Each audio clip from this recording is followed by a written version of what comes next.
I happened to be walking up 42nd Street and I saw this airline crew come out of a hotel, and I thought that would be the perfect front for me to be able to travel around the country posing as a pilot. Not only could I fly for free, but I would also be able to stay at hotels for free. So the first thing to do is get a uniform, and so I called Pan American Airlines, got their switchboard, and asked for their purchasing department. I guess this was my first con, and when the purchasing officer came on, I told him that I was a pilot based in LA, was here in New York on a layover.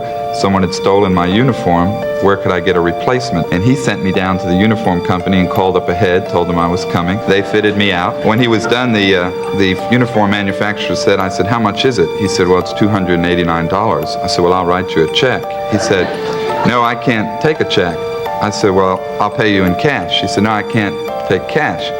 So I said, oh, he said, I have to bill this back to your payroll account and it'll be deducted from your uniform allowance. I said, oh, that's even better. Oh, of course it is. He was pretty swift. He saw you, yeah. So in other words, you filled out a voucher and they sent the voucher back to Pan Am. And I then had the uniform, but I didn't have an identification card.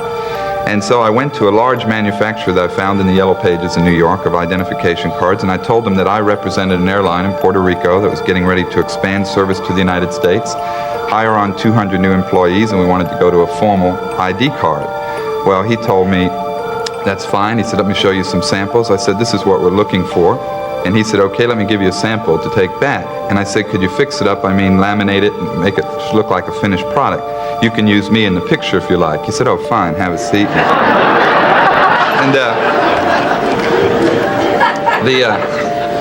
the problem I had is when I left there, it had no name on it. It had no airline's insignia, no name, and it had already been laminated, so I couldn't type anything on or put anything on.